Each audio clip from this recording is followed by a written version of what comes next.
Bharatiya Janata party के हवाले से, क्योंकि पार्टियां भी अपनी जगह तैयारियों में मसरूफ है और बीजेपी की इसलिए भी बीजेपी पर जम्मू में सबकी नजरें। 2 रोजा इजलास जिसका पहला दिन खत्म हो चुका है, आज दूसरा और आखिरी दिन है। मिश्रीवाला जम्मू के अंदर बीजेपी एग्जीक्यूटिव मीटिंग आज है और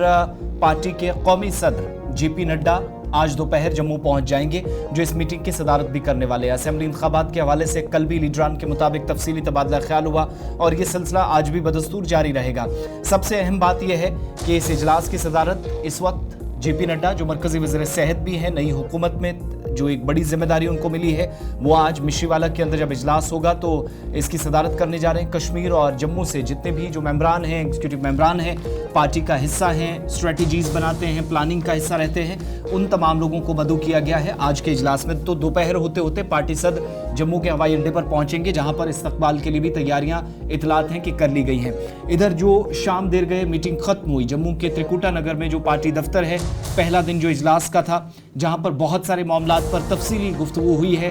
पार्टी के सीनियर रहनुमा और दोबारा जिनको बतौर इंचार्ज जम्मू कश्मीर उमूर जिम्मेदारी सौंपी गई, तरुण चुग, वो इस मीटिंग का हिस्सा थे। जे किशन रेड्डी जो इस वक्त मरकजी वजीर भी हैं और जम्मू कश्मीर में इंचार्ज भी उनको बनाया गया, हाल ही में जिम्मेदारी मिली, वो भी इस मीटिंग का हिस्सा थे। तो 3-4 बड़ी बातें हुई। एक तो असेंबली इंतखाबात तरुण चुग के मुताबिक, जिस पर बात हुई ही, लेकिन दूसरा एक वो जो मौक़िफ़ था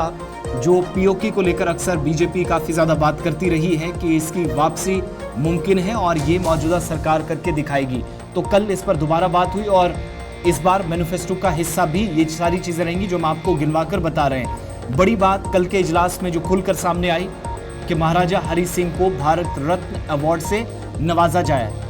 जाए। मुख्तलिफ लीडरान जो इससे पहले भी ये मुतालबात रखते रहे थे, लेकिन कल जैसे ही मीटिंग खत्म हुई तो पार्टी के सीनियर लीडरान की जानिब से इस बात की तस्दीक की गई कि इस बार जितना भी मंशूर के जो अहम तरीन नुकात होंगे, उसमें एक तो महाराजा हरि सिंह, यूके वाला पॉइंट और जम्मू कश्मीर के अंदर दीगर मामला जिन पर बीजेपी खुलकर अब तक बात करती रही है, तफसीली गुफ्तो शनीद हुई और ये सिलसिला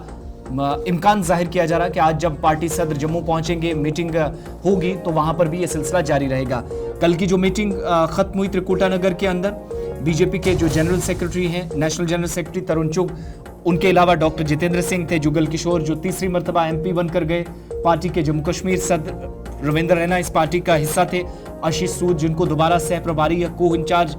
कल से फिर बना दिया गया, दोबारा जिम्मेदारी मिली है। इसके अलावा फॉर्मर जो असेंबली स्पीकर थे Kavinder Gupta, former deputy chief minister, former MLA इस पार्टी के इंचार्ज, मुख्तलिफ हिस्सों से जो आने वाले सुदूर थे, इस इजलास का हिस्सा थे।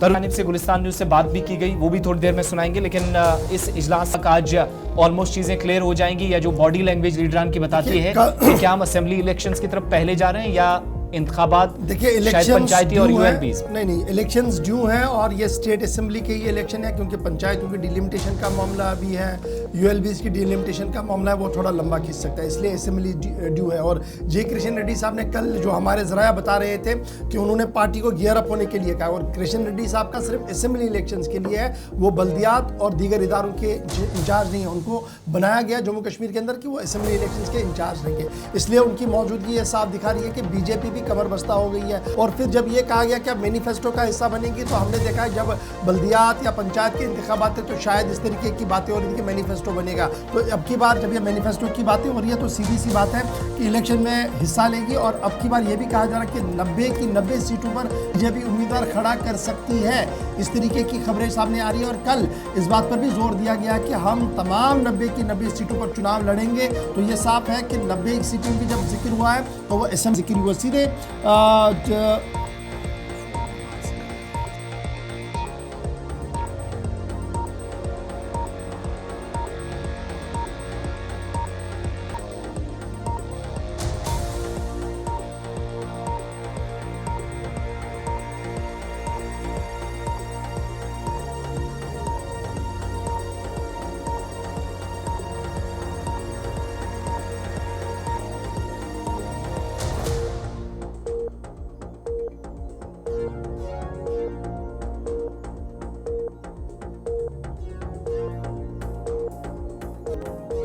बीजेपी के कश्मीर या जम्मू की जो क़यादत है, सीनियर रहनुमा है पार्टी को, आइंदा असेंबली इंतखाबात में जिन लोगों को जिम्मेदारियां दी जानी है वो इस वक्त जम्मू के अंदर मौजूद हैं। दूसरी बात यह है कि आज के इजलास में जो कल ये बताया गया कि पार्टी की जानिब से असेंबली इंतखाबात के लिए गेयर अप होने के लिए कहा गया, इसमें सबसे इंपॉर्टेंट चीज़ ये है कि इस बार यूनियन टेरिटरी में ये पहला इंतखाब होगा और बीजेपी के लिए भी साल 2014 में जहां पर उसने 25 सीटें अपने नाम की थी, शायद इस बार सूरत हाल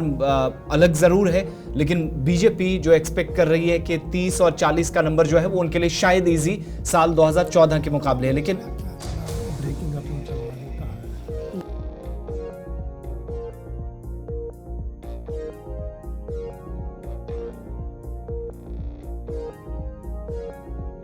सीनियर रहनुमाओं की जानिब से आज भी तमाम तैयारियां जम्मू के मिश्रीवाला में की गई हैं, जहां पर आज ये इजलास होना है और कौमी सदर जेपी नड्डा जो कि आज इजलास के आखिरी दिन बतौर मेहमान खुसूसी भी शरीक होंगे। और मिश्रीवाला के अंदर जब इजलास होगा तो एक तरह से जो कल का एक तरह फ्रेमवर्क तैयार किया था उसमें मजीद आप देखेंगे अहम तरीन नुकात पर न सिर्फ गुफ्तगू होगी बल्कि बीजेपी जम्मू कश्मीर के अंदर क्या फैसले, क्या स्ट्रेटजीज, क्या प्लानिंग करने जा रही है, किस हिकमत अमली के साथ आगे जाएगी, ये वाज़ेह आज बाद सहपैर हो जाएगा जब ये इजलास मिश्रीवाला जम्मू में इख्तिताम पजीर होगा। बीजेपी की तो बात हुई, जरा